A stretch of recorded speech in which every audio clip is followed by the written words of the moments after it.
The woman at the security podium didn't even glance at the boarding pass before she smirked. "Ma'am, the economy screening line starts back there." Her voice carried through the private terminal entrance at Chicago O'Hare, loud enough for half the people nearby to hear. A few travelers turned their heads. The young black woman standing at the front of the priority lane looked down at the phone in her hand, then back up at the security supervisor blocking her path.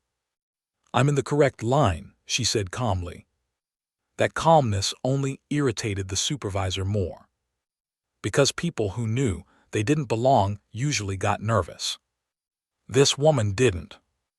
And that was exactly what made Denise Whitmore uncomfortable. "Before we go any further, I want you to think about something. Have you ever been judged before you even opened your mouth? Maybe because of your clothes. Maybe because of your skin color. Maybe because someone looked at you and decided your story before you had the chance to tell it. Because what happened inside Terminal 2 that night would end up changing an entire industry. And the woman being humiliated at the checkpoint. She was about to become the most important person in that airport." The traveler slowly lifted her phone. "First-class boarding pass. Seat 1A. Direct flight to London." The scanner beeped green. Still, Denise folded her arms. "I'll need identification." The woman nodded once. No anger. No attitude. No frustration. Just patience. She reached into her worn canvas backpack and handed over her driver's license along with a sleek black credit card. Denise took both between two fingers. The license read, "Dr. Naomi Karcher. Age 32. Address San Francisco." Denise glanced up. The woman standing before her wore loose jeans, old white sneakers, and a faded Berkeley engineering hoodie that looked at least 10 years old. No jewelry. No designer luggage. No expensive watch. Nothing about her matched Denise's idea of a first-class passenger. And Denise trusted her instincts. "Too much." "What kind of doctor?" Denise asked. "Structural engineering." Naomi's voice was smooth and steady. "I also have a doctorate in artificial intelligence systems." A businessman waiting behind her quietly looked up from his phone. Denise raised an eyebrow. "2 doctorates?" "Yes." "From where?" "Berkeley and Carnegie Mellon." The answer came without hesitation. Still, Denise's suspicion only deepened. People with real power usually looked powerful. At least that's what Denise believed. And the woman standing in front of her looked like a graduate student who'd missed her bus. Nearby, a travel vlogger named Emma Blake had been filming airport content for her social media page. She noticed Denise's tone immediately. Not the words. The tone. That sharp little edge people used when they thought someone didn't belong. Emma slowly angled her camera toward the interaction. At first, she only intended to record a few seconds. But something told her not to stop. "I'm going to verify your credentials," Denise announced. Naomi tilted her head slightly. "My credentials?" "Yes." Denise tapped the ID against the podium. "We've had issues with fraudulent premium access before." The businessman behind Naomi frowned. "She already showed you the ticket," he muttered. Denise ignored him. Naomi, however, understood exactly what was happening. This wasn't about security. It wasn't about procedure. And it definitely wasn't about safety. Denise had looked at her clothing, her skin tone, her backpack, and made a decision. Everything after that was simply justification. The funny part. In less than 20 minutes, every television in the airport would display Naomi Carter's face. And Denise Whitmore's career would begin collapsing in real time. "Take your time," Naomi said softly. Denise walked back toward her computer terminal, pretending to check databases. What she was really doing was hopping. Naomi would become emotional. People always expose themselves eventually. At least that's what Denise believed. But Naomi didn't move. Didn't sigh. Didn't complain. Didn't argue. She simply waited. That composure irritated Denise more than shouting would have. Because calm people were hard to control. Behind Naomi, the line grew longer. A mother bounced a crying toddler on her hip. An elderly couple exchanged impatient looks. A man in a tailored gray suit checked his watch dramatically. Still, Naomi remained perfectly still. Security officer Luis Ramirez noticed the entire exchange from the scanning station. Luis had worked airport security for 3 years, long enough to recognize patterns. And Denise had patterns. Certain passengers got waved through instantly. Others got interrogated over tiny details. Luis hated it. But Denise was his supervisor. And speaking up against supervisors usually ended badly. Still, something about Naomi bothered him. Not because she looked suspicious. Because she looked patient. Like she already knew how this story would end. "Everything okay here?" Luis asked carefully. Denise didn't even turn around. "I've got it handled." Luis nodded. But he stayed nearby. Emma Blake's livestream had quietly reached several hundred viewers. "I don't know this woman," Emma whispered to her audience, "but this feels wrong." Back at the podium, Denise finally returned. "I'm unable to verify your professional status." Naomi blinked once. "Professional status?" "Yes." Denise straightened her blazer. "You'll need to use the regular security line." Naomi smiled politely. Not mockingly. Almost sadly.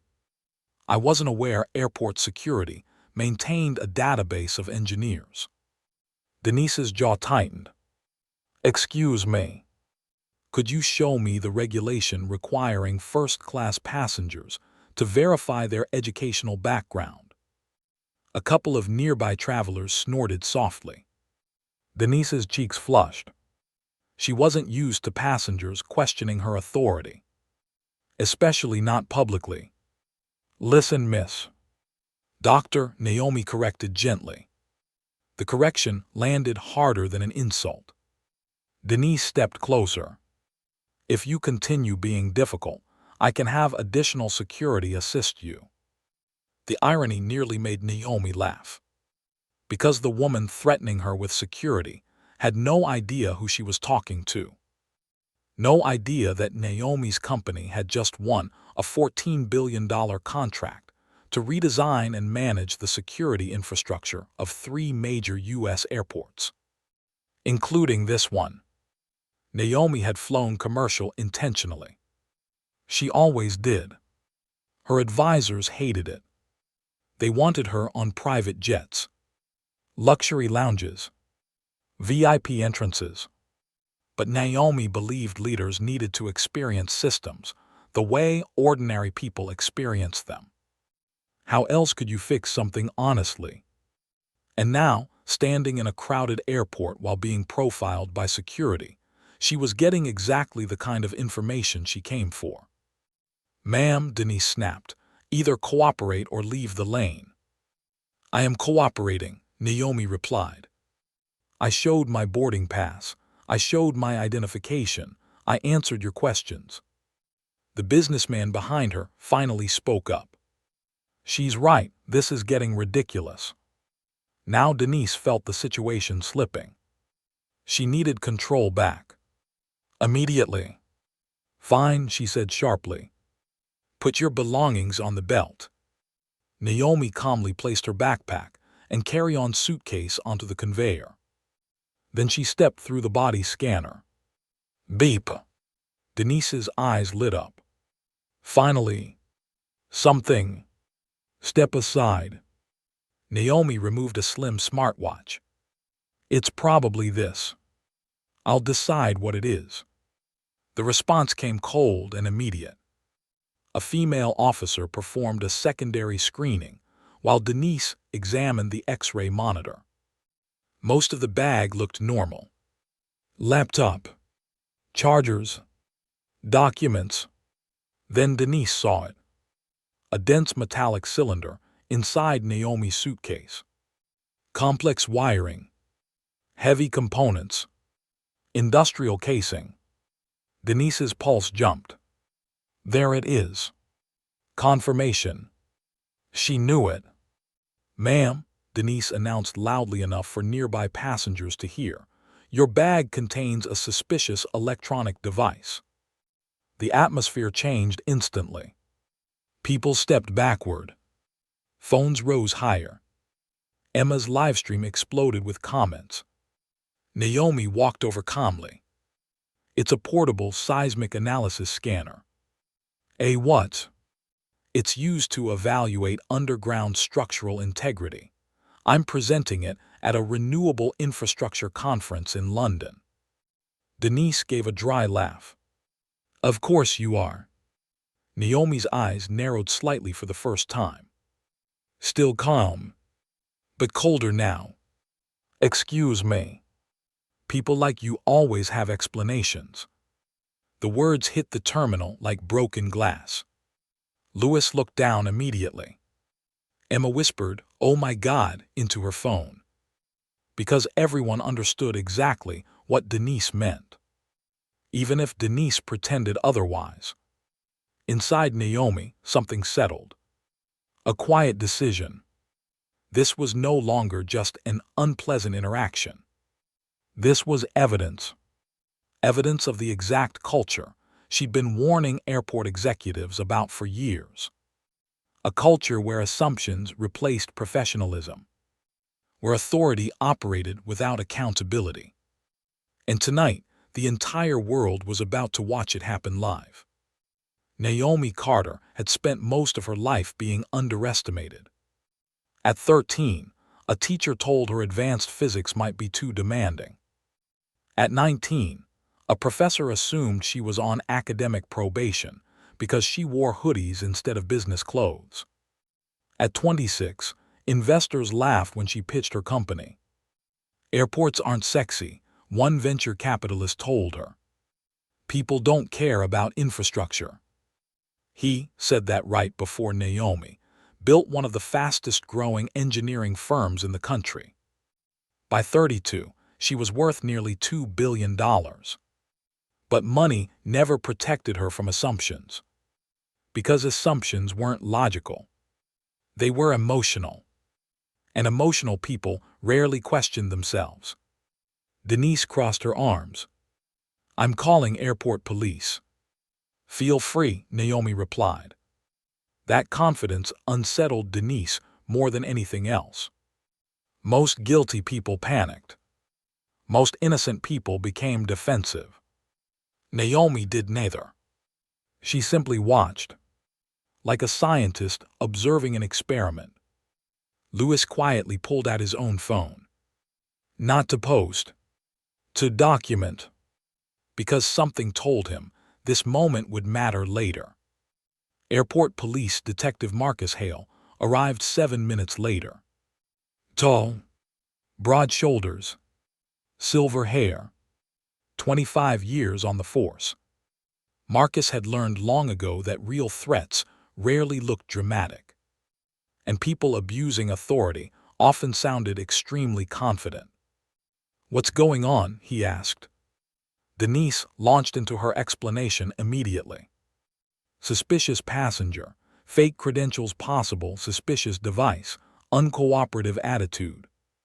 Marcus turned toward Naomi. She sat quietly on a bench beside her luggage. No panic. No aggression. No fear. Just patience. That alone told Marcus something. "Ma'am, may I see your identification?" Naomi handed him the documents. Marcus studied the business card. Dr. Naomi Carter, CEO, Apex Transit Systems. The name sounded familiar. Very familiar. Your company works in transportation. We design intelligent infrastructure systems. Airports included. Yes. Marcus slowly looked at Denise. How exactly did you verify her claims? Denise hesitated. The story didn't seem believable. Marcus frowned. That wasn't my question. She didn't look like. Denise stopped herself too late. Marcus caught it instantly. Didn't look like what? Denise shifted uncomfortably. A CEO. Silence. Lewis closed his eyes briefly. Emma's livestream comments exploded. Marcus sighed. Because he'd heard versions of that sentence his entire career. She has valid ID, valid ticket, valid documentation, Marcus said carefully.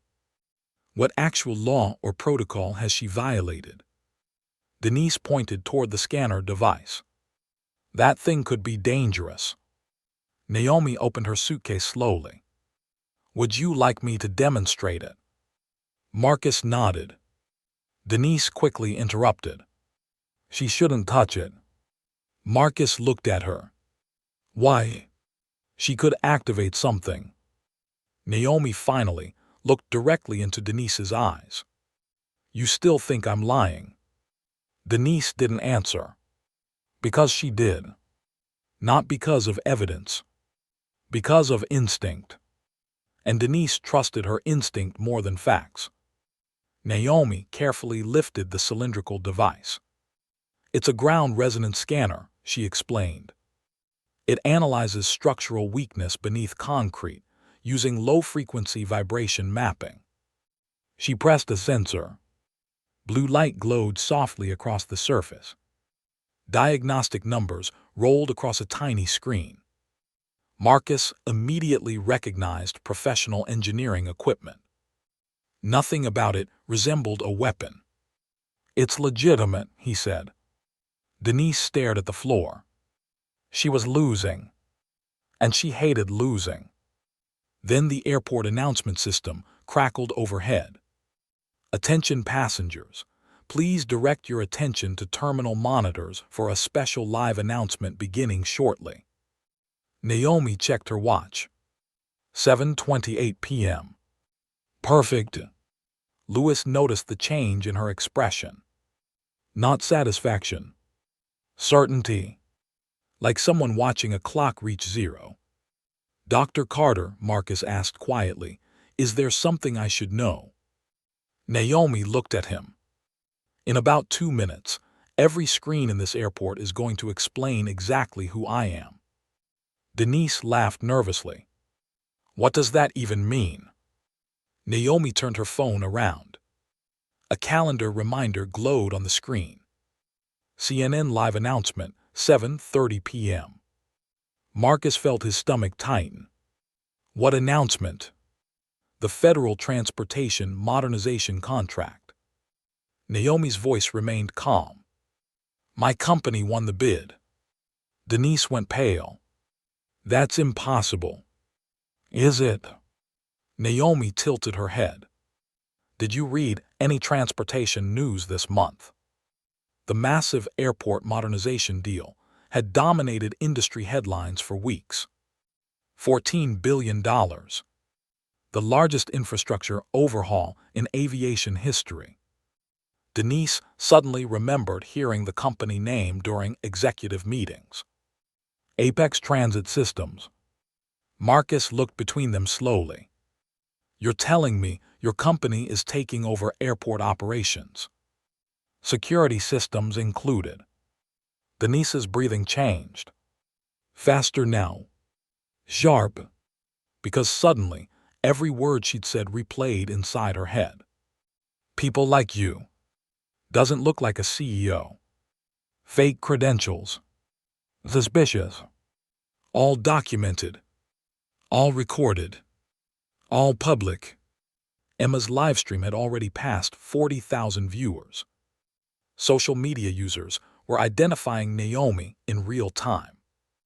Links to company profiles flooded the comments. Photos. Magazine covers, conference speeches, Forbes interviews. The realization spread through the crowd like electricity. Then every television screen inside Terminal 2 flickered. CNN's logo appeared. The terminal fell silent. "Good evening," the anchor announced. "Tonight, the Department of Transportation officially confirms that Apex Transit Systems has been awarded the largest airport modernization contract in United States history, under the leadership of CEO Dr. Naomi Carter." A professional photo filled the screens. Naomi in a dark tailored suit. Confident, powerful, unmistakable. Gasps rippled through the terminal. Denise grabbed the edge of the podium to steady herself. The same woman she had treated like a criminal now appeared on every screen above her. The anchor continued. "Dr. Carter, a leading expert in intelligent infrastructure design, has become one of the most influential engineers in the world. Her company will oversee major renovations across several U.S. airports, including Chicago O'Hare." Louis slowly lowered his phone. Even he hadn't fully understood how powerful Naomi really was. Marcus looked at Denise with open disbelief. "You detained the woman redesigning the airport." Denise's lips trembled. "I didn't know." Naomi finally stepped closer. "No," she said softly. "You chose not to know." The sentence hit harder than shouting ever could. "You looked at me and made a decision before I spoke. Then you spent 20 minutes trying to justify that decision instead of questioning it." Denise opened her mouth. Nothing came out. Because there was no defense left. Only exposure. The crowd around them kept growing. Airport staff, travelers, employees whispering into radios, phones recording from every angle. Emma Blake's livestream crossed 100,000 viewers. Comments flooded the screen so quickly she couldn't read them. Marcus pulled Denise aside. "You need to end this now." But Denise wasn't thinking rationally anymore. She was cornered, embarrassed, terrified. And embarrassed people often doubled down. "I was following procedure," she snapped. Naomi looked disappointed more than angry. "No, procedure didn't ask for proof of my degrees. Procedure didn't question whether I belonged in first class. Procedure didn't assume I was dangerous because I wore casual clothes." The silence afterward felt enormous. Because everyone knew she was right. CNN switched to a live interview. And suddenly, Naomi Carter appeared on screen speaking from a Manhattan studio filmed earlier that afternoon. "Airports should serve human dignity," television Naomi said. "Travel shouldn't become a test of whether someone looks wealthy, important, or familiar enough to deserve respect." The timing was devastating. The real Naomi stood beneath the screens after experiencing the exact opposite. Emma whispered into her phone, "This might be the craziest thing I've ever seen." Airport operations manager Stephen Clark rushed through the crowd moments later. Sweating, panicked, he recognized Naomi immediately. "Oh my God." He turned toward Denise. "What did you do?" Denise looked seconds away from collapsing. Stephen extended his hand shakily toward Naomi. "Dr. Carter, I'm deeply sorry." Naomi shook his hand politely. "This has actually been very informative." Stephen flinched, because the calmness in her voice was somehow worse than anger. "I assure you," Naomi continued, "your airport has provided valuable insight into why reform is necessary." Louis kept recording. Emma kept streaming. And millions of people kept watching. Stephen immediately pulled Denise aside. "You're suspended pending investigation." Denise stared at him. "Right now. Right now." Her security badge suddenly felt heavy in her hand. 3 years building her career. Gone in under 30 minutes. But Naomi wasn't celebrating. That surprised everyone. Because most people expected revenge. Public humiliation. A lawsuit. Rage. Instead, Naomi calmly repacked her equipment. "Officer Ramirez," she said. Lewis looked up. "Yes, ma'am. Thank you for documenting this. That took courage." Lewis swallowed hard. "I just didn't think it was right. That instinct matters." She turned toward Marcus. "And Detective Hale, thank you for treating facts like facts instead of assumptions." Marcus nodded respectfully. "Just doing my job." "No," Naomi replied. "You were doing it correctly." There was a difference. And everyone felt it. Then Naomi faced the growing crowd. "This moment shouldn't only matter because I'm wealthy or influential," she said. "That's the real problem." The terminal became perfectly silent. "Tonight is visible because cameras were rolling and because I have power. But this happens every day to people without resources, without influence, and without an audience." Emma's eyes watered unexpectedly. Because Naomi wasn't talking about herself anymore. She was talking about everyone. The interview on CNN continued overhead. "Our vision," screen Naomi explained, "is security without humiliation, efficiency without prejudice, systems designed to protect people instead of profiling them." Passengers actually applauded. Inside an airport. At a security checkpoint. Denise stood frozen at the edge of the crowd, watching the world she understood disappear. And somehow the worst part wasn't losing her job. It was realizing Naomi had been gracious the entire time, even when Denise deserved none of it. An hour later, Terminal 2 looked more like a media convention than an airport. News crews lined the concourse. Reporters interviewed passengers. Social media clips from Emma's livestream had already reached millions of views. The hashtag Terminal Truth trended worldwide. Naomi stood near Gate B14, answering questions calmly. A reporter asked, "Dr. Carter, are you planning legal action?" Naomi shook her head. "I'm planning reform." Another reporter stepped forward. "What happened tonight exposed serious issues in airport security culture. How do you fix something this embedded?" Naomi paused. Then she answered carefully. "Through accountability, through transparency, through systems that make discrimination visible instead of deniable." Lewis listened closely. Because unlike most executives, Naomi spoke like an engineer. Not emotionally.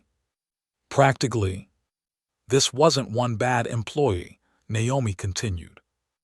"It was a system that rewarded assumptions instead of professionalism." Stephen Clark shifted uncomfortably. Because she was right. Complaints against Denise had existed before. But management ignored them. Quietly handled them. Buried them. Until the wrong passenger got targeted. Naomi looked around at the cameras. Starting immediately, Apex Transit Systems will implement a new passenger dignity protocol across all facilities under our management. Reporters leaned forward. "What does that mean exactly?" "It means body cameras for all security personnel, AI review systems to identify patterns of bias treatment, mandatory bias interruption training, immediate investigation of passenger complaints." The crowd erupted in murmurs. This wasn't just damage control. This was a complete redesign of airport security culture. "And if airports refuse?" another reporter asked. Naomi's expression hardened slightly. "Then they won't partner with us." The statement sent shockwaves through the aviation industry instantly. Because Apex Transit Systems had just become the most powerful infrastructure company in transportation. And Naomi was using that power publicly. Not for revenge, for reform. Then she did something nobody expected. She called Lewis forward. The young officer looked stunned.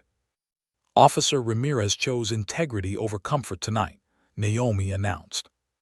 He documented behavior he knew was wrong even though it could cost him professionally. Lewis looked overwhelmed. You did the right thing.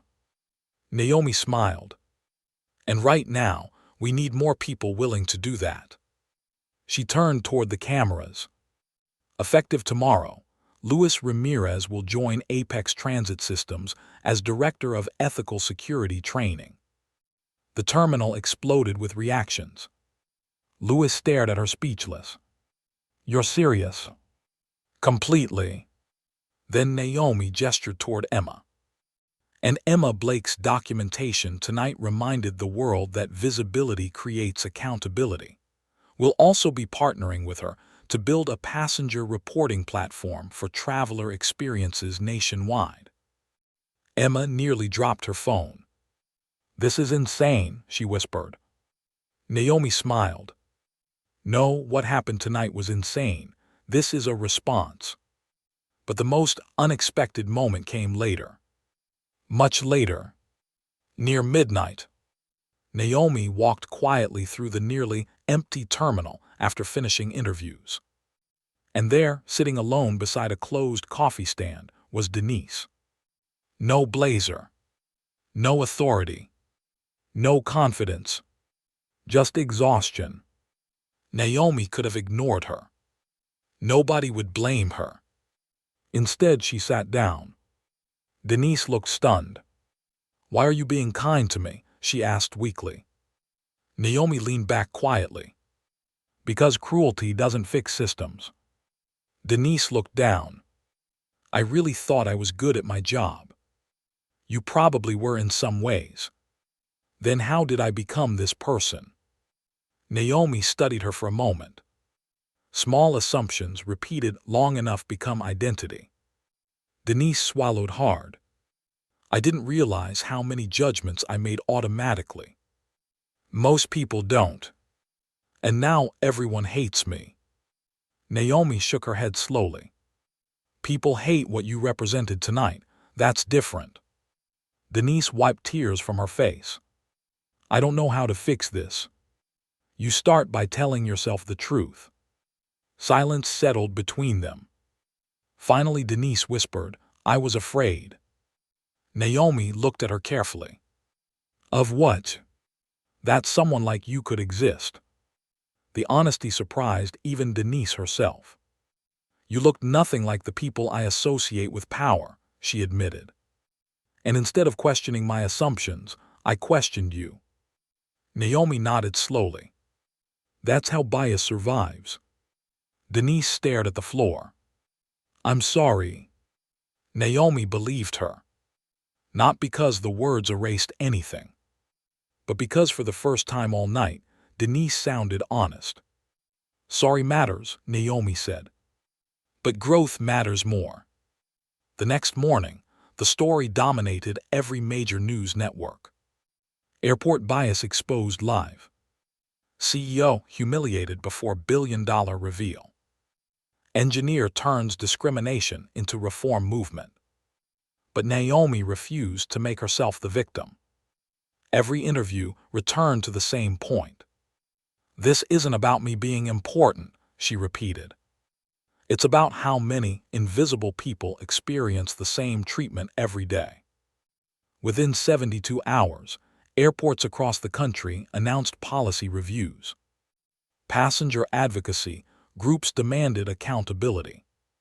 Federal transportation officials contacted Apex Transit Systems requesting consultations. The industry shifted almost overnight. And Denise disappeared from public view for months. People online assumed she vanished out of shame. But something else happened. Something nobody expected. She changed. Actually changed. She enrolled in behavioral bias courses. attended diversity workshops, volunteered with passenger advocacy programs. Not for publicity.